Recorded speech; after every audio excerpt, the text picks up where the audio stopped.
वट सावित्री व्रत के दिन जरूर पढ़े ये कथा। अखंड सौभाग्य की प्राप्ति और तो यह कहानी जरूर सुने।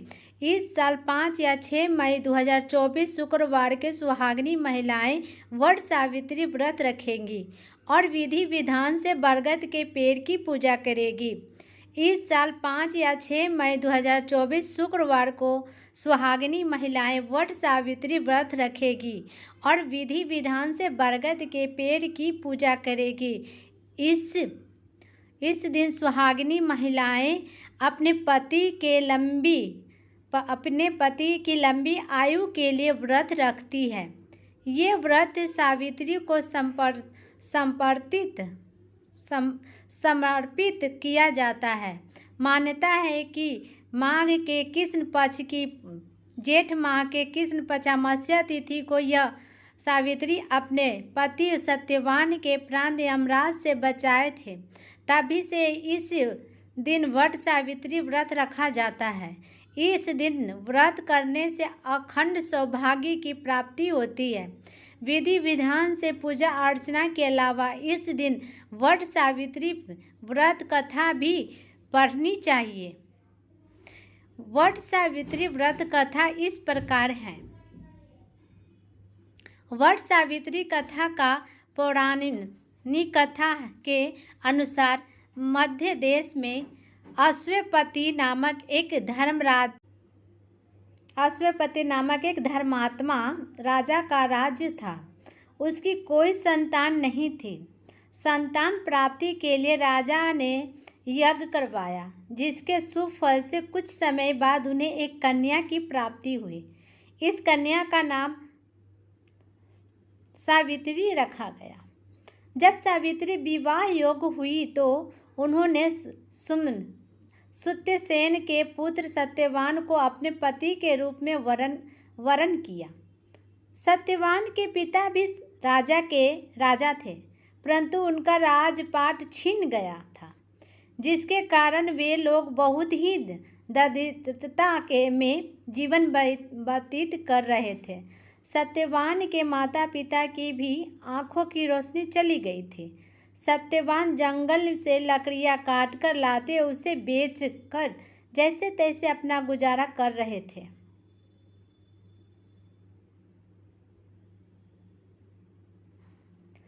जब सावित्री और सत्यवान के विवाह की बात चली, तब नारद मुनि ने सावित्री के पिता राजा अश्वपति को बताया कि सत्यवान अल्पायु है और विवाह के 1 वर्ष पश्चात ही उनकी मृत्यु हो जाएगी।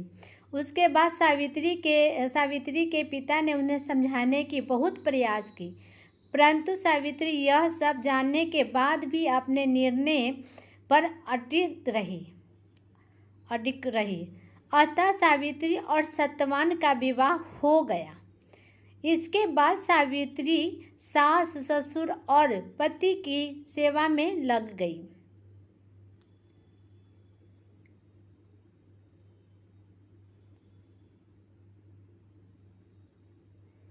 समय बीतता गया और दिन भी आ गया जो नारद मुनि ने सत्यवान की मृत्यु के लिए बताया था। उसी दिन सावित्री भी सत्यवान के साथ वन गई। वन में सत्यवान लकड़ी काटने के लिए जैसे ही पेड़ चढ़ने लगा कि उसके सिर में असहनीय पीड़ा होने लगी। कुछ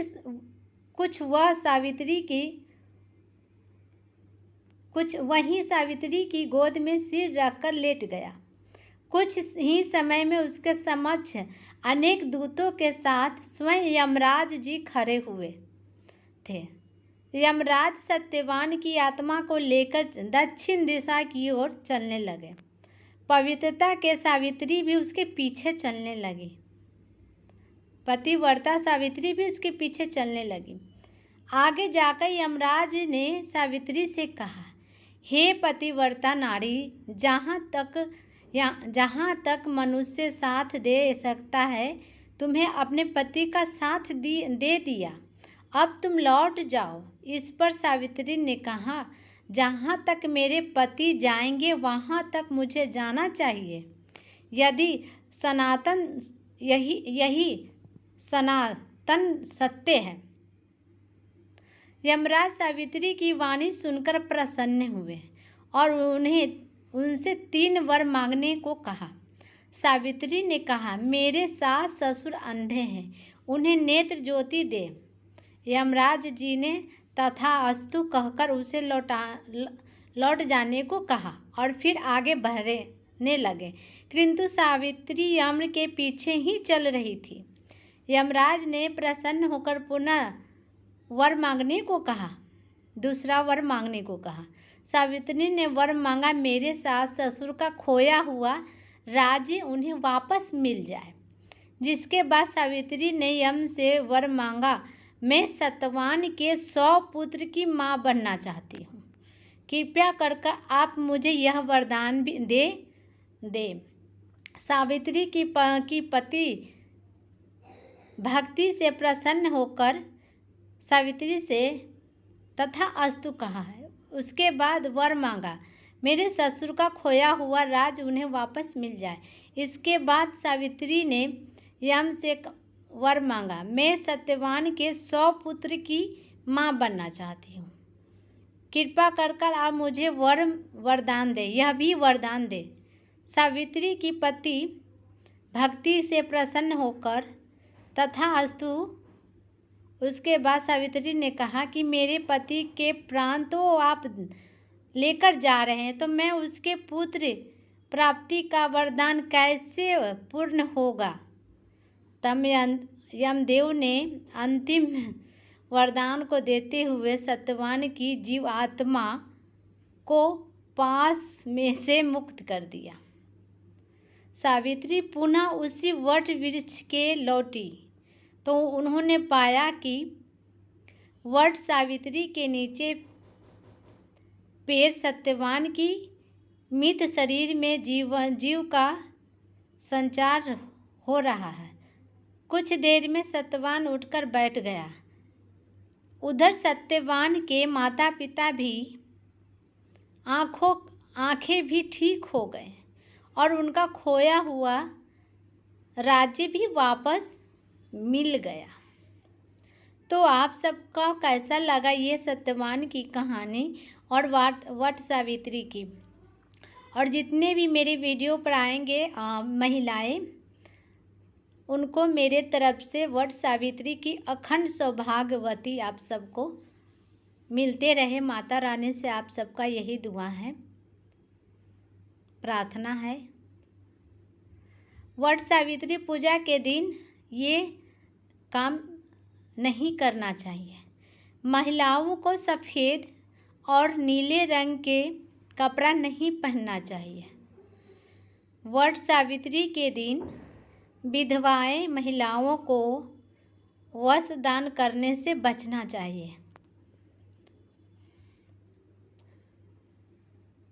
इस शुभ दिन पर बाल न कटवाएं, क्योंकि यह अशुभ माना जाता है।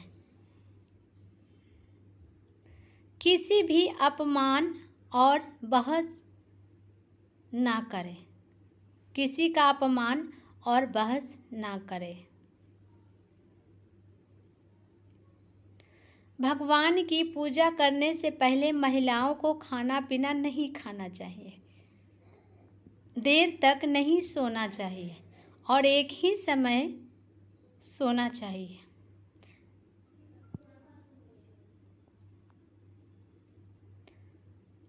तो ये कुछ नियम हैं जो आप वट सावित्री के दिन जो पूजा कीजिएगा, तो ये उस दिन आप बिल्कुल ना करें। ऐसा काम करने से बचें बिल्कुल ही। और कौन सा काम करना चाहिए आप सब ज़रूर देखें। वट सावित्री पूजा के दिन सौभाग्यवती औरतें यह काम जरूर करें।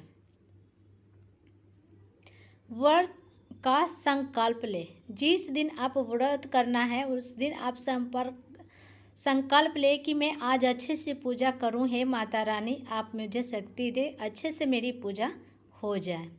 बरगद के पेड़ के नीचे सावित्री, सत्यवान और यमराज की पूजा करें। बरगद के पेड़ में जल, फूल, अक्षत और मिठाई चढ़ावे। पेड़ में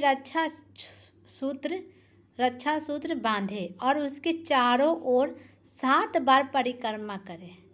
वट सावित्री पर कुमकुम फैलावे। वट सावित्री के तने के चारों ओर पीला लाल सूती धागा बांधे। पति की लंबी उम्र और सुखी वैवाहिक जीवन की कामना करे।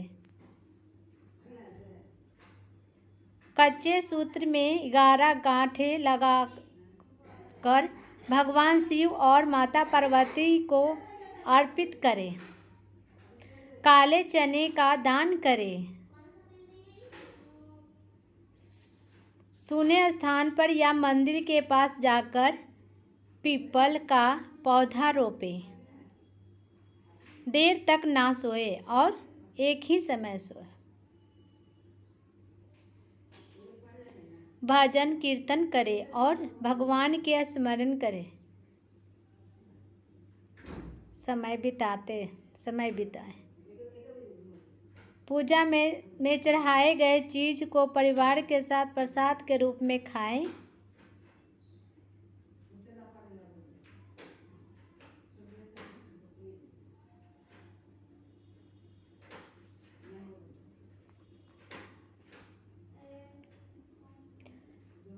अगर मेरी वीडियो पसंद आती है तो प्लीज़ वीडियो को लाइक करें, शेयर करना बिल्कुल ना भूलें, क्योंकि आप सबका लाइक और एक शेयर हमें मोटिवेट करता है। और ऐसे ही इन्फॉर्मेशन वीडियो देखने के लिए और ऐसे ही कहानी सुनने के लिए मेरे चैनल को सब्सक्राइब करना ना ज़रूर करें और बेल आइकन भी ऑन करें, ताकि हर आने वाले वीडियो की नोटिफिकेशन आपको मिलते रहें।